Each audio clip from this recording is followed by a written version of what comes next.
Estamos começando mais um programa Polêmica e hoje temos a presença do vereador Tiago Ferrugem. Tiago, é um prazer em tê-lo aqui e eu tenho certeza que o telespectador também ficará muito feliz com suas abordagens. Muito obrigado, eu agradeço o convite, estamos sempre à disposição, tanto da Terceira Via quanto da Polêmica e principalmente do meu colega vereador Cláudio Andrade. Hoje eu estou aqui como jornalista, né? Então eu tenho a liberdade de perguntar e você vai participar com as respostas que você achar pertinente do assunto conosco. A primeira coisa é saber de você, esperava ser vereador de oposição ou você esperava que o seu candidato vencesse as eleições? Sem sombra de dúvidas, na campanha eleitoral a gente tem a expectativa que o nosso candidato vença.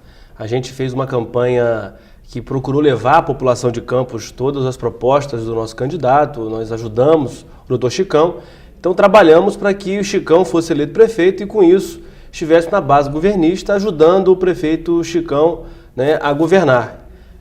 A população pensou diferente, quis diferente e aí nós temos como parlamentar atuar sempre em defesa da população de Campos. A experiência sua como oposição tem te engrandecido na sua conduta como parlamentar ou se você estivesse na situação você estaria um pouco mais relaxado? Cláudio, eu acho que a experiência como parlamentar já é uma coisa extraordinária, né? Independente, acho que de base governista ou oposicionista. A gente tem uma responsabilidade que nós carregamos a todo instante. Onde a gente vai, as pessoas estão sempre dando opiniões, trazendo suas insatisfações ou elogios de alguma situação ou outra, mas pela experiência que tive como gestor e agora como parlamentar, eu nunca fui parlamentar da base governista, então eu não sei como que é essa experiência de ser governista. Sendo oposicionista, eu me sinto talvez com um pouco mais de liberdade na atuação, porque sendo governista, muitas vezes a gente precisa discutir mais internamente. Um jogo político discute mais internamente. O secretário tinha muito disso, né? Eu não ia para público fazer críticas à gestão. Eu fazia internamente aos colegas secretários ou a prefeito ou vice-prefeito. E já como oposição eu tenho um pouco mais de liberdade, né? É fato também que nós temos mais dificuldade de ter acesso ao prefeito e aos secretários, então a gente acaba tendo a tribuna para poder colocar nossas opiniões, talvez de uma maneira mais tranquila, de uma maneira mais transparente, a gente consiga colocar para a população de Campos essas nossas opiniões. Grande parcela da imprensa diz que essa conjuntura da Câmara é melhor do que a passada, em todos os sentidos. Qual a leitura que você faz da composição da Câmara hoje em termos de qualidade? É difícil a gente falar das legislaturas passadas, temos muitos colegas, né, o doutor Paulo Irano, pessoas que a gente tem muito carinho e respeito na legislatura passada, mas eu acredito que essa legislatura está muito boa.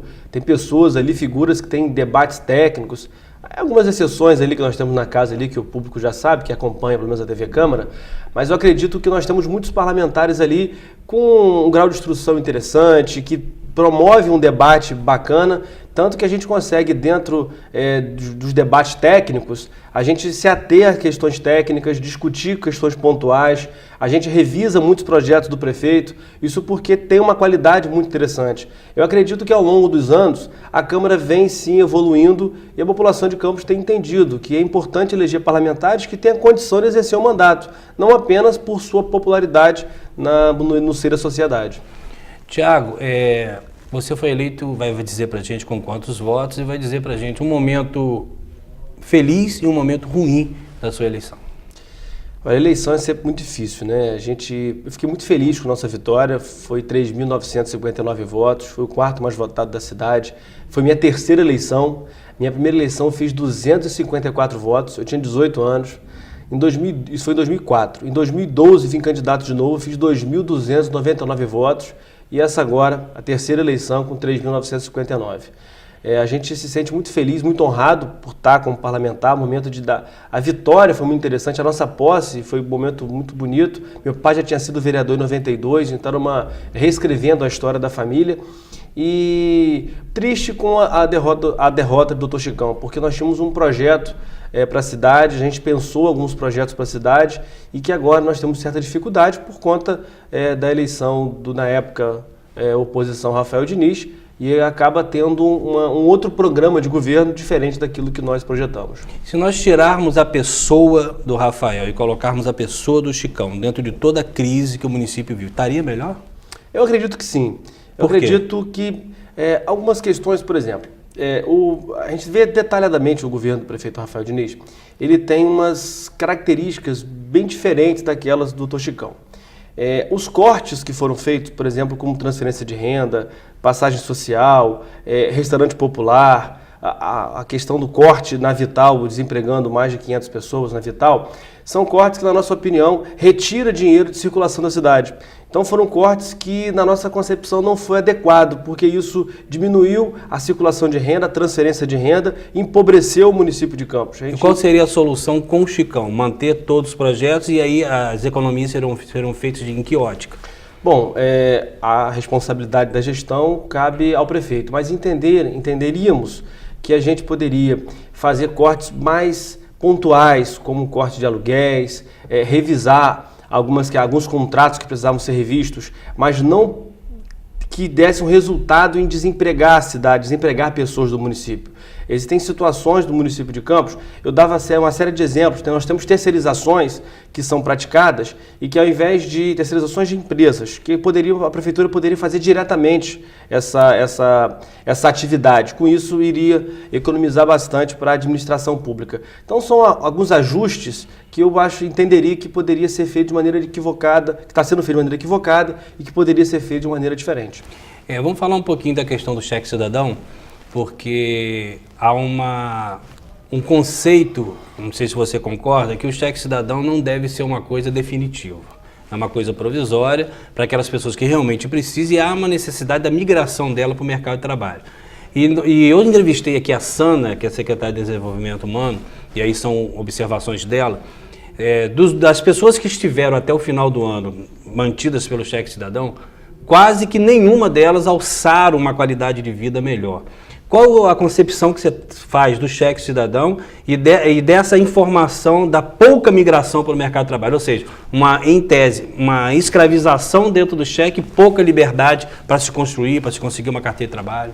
Cláudio, quando a gente analisa números, não dá para a gente pegar um número isolado e tratar ele como se fosse o centro da verdade, porque isso não é um fato.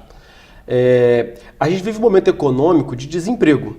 Então, se as pessoas que estão no mercado de trabalho estão perdendo seus empregos, como que eu vou conseguir pegar quem está desempregado e colocar dentro do mercado? Então, precisa ser analisado um pouco mais profundo. Nós defendemos, e eu falo isso com muita propriedade, porque fui secretário da PAS por 10 meses e também fui da Fundação Municipal da Infância e Juventude, onde promovemos uma série de qualificação profissional para inserção no mercado de trabalho. É óbvio que nós precisamos trabalhar a temporariedade das pessoas nos programas de transferência de renda. Só que isso o município não consegue fazer sozinho, precisa de parceiros. E o momento econômico, aí falo da minha gestão enquanto secretário, foi um momento econômico muito difícil, né? E fiquei lá por 10 meses, no momento onde, de 2014 para cá, houve uma recessão econômica no país, onde a gente vê na cidade de Campos diversas lojas estão fechadas. Você está falando quando você foi da assistência? Quando eu fui da assistência. Tá, então, só para a gente recapitular a pergunta. Nesse momento que você estava lá, com a experiência que você tem, houve uma migração considerável das pessoas saindo do cheque para o mercado sem a dependência? Não conseguimos. E eu falo isso com muita tranquilidade, não conseguimos porque o mercado não estava absorvendo essas pessoas. Se o mercado não consegue absorver, muito pelo contrário, estava colocando para fora, como a gente vê a nível de Brasil, o desemprego crescendo a cada dia, era difícil a gente conseguir essa inclusão. E tem outras situações que precisam ser analisadas. Muitas pessoas acabam não conseguindo, a mulher principalmente, não conseguindo acessar o mercado de trabalho porque tem 3, 4, 5 filhos, porque historicamente o país inteiro sofre de uma situação onde há um número muito grande de crianças, de filhos, sim, e essa mãe precisa cuidar dos filhos. Se ela não cuidar do filho, o conselho tutelar vai tirar essa criança dela e vai colocar em acolhimento institucional. Então a gente precisa trabalhar várias ações juntos. Não é só assistência social sozinha. Não são só apenas assistentes sociais que vão estar lá nos CRAs e nos CREAs que vão conseguir fazer essa inserção. Nós temos que ter uma consciência da população, abrir oportunidade para essas pessoas. Nós precisamos trabalhar uma educação, porque muitas vezes a gente vai qualificar, por exemplo, o Sistema S. Muitos cursos do Sistema S exigem qualificação, uma formação mínima de escolaridade. E essa mulher muitas vezes não passou. Lá há 20 anos atrás, quando era o período dela escolar, ela não estudou e aí agora ela não consegue sequer fazer um curso para conseguir entrar no mercado de trabalho. Então a exigência do mercado também está muito maior, então acaba dificultando esse acesso.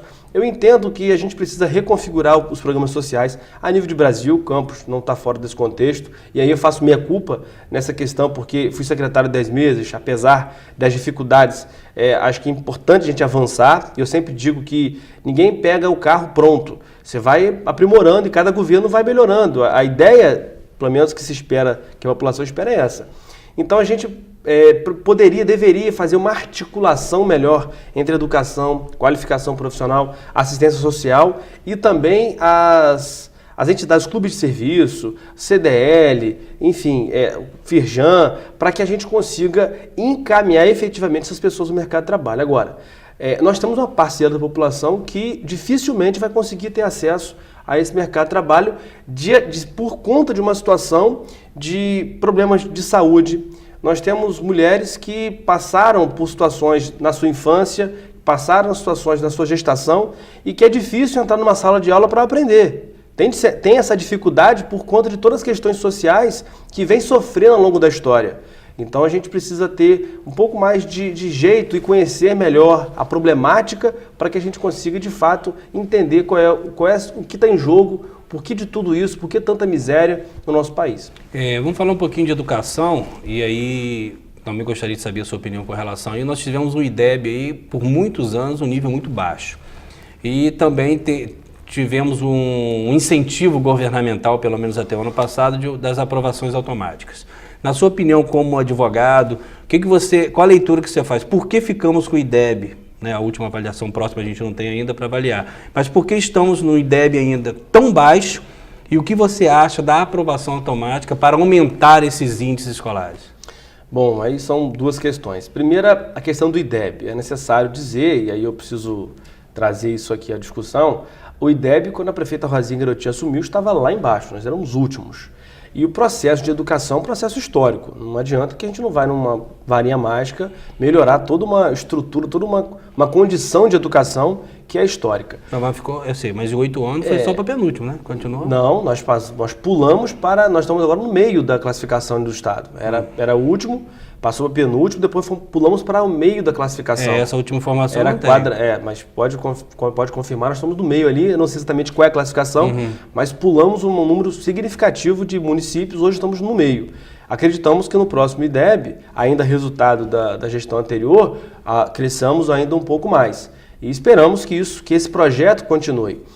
Porque a questão da aprovação automática, e isso é muito pernicioso, as pessoas precisam entender o motivo disso. Eu particularmente sou contrário à aprovação automática, mas a defasagem em idade série, que é aquela questão do garoto, ou a menina, está com uma idade muito acima da escolaridade que se encontra, e isso dava uma pontuação muito negativa para Campos, porque só Campos praticamente que não adotava esse modelo, esse critério.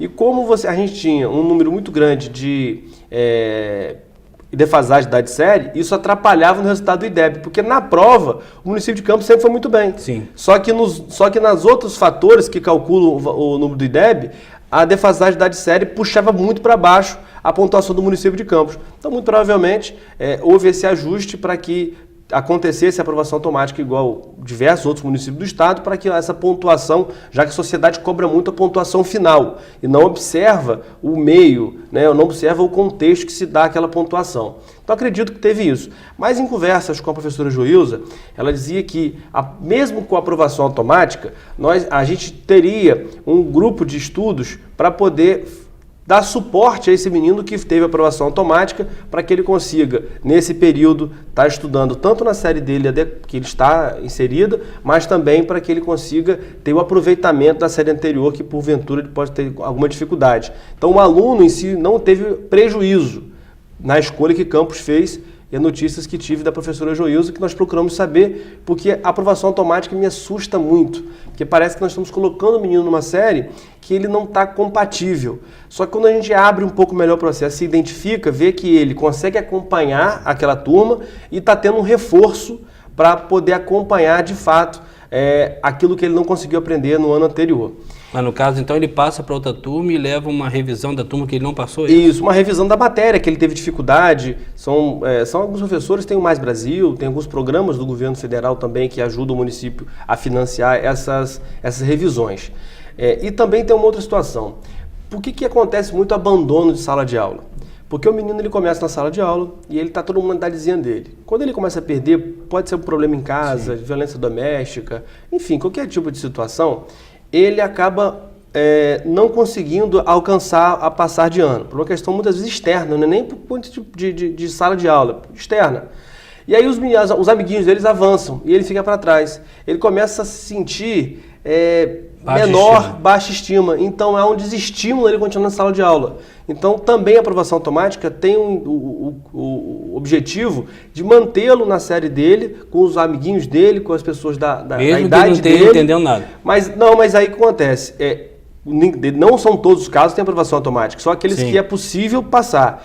E aí ele acaba tendo no ano seguinte um reforço para que ele não acompanhe, não continue tendo aprovação automática sem estar com mérito de passar com notas. Perfeito. Nós estamos aqui com o vereador Tiago Ferrugem. Vamos ao intervalo, daqui a pouco a gente volta.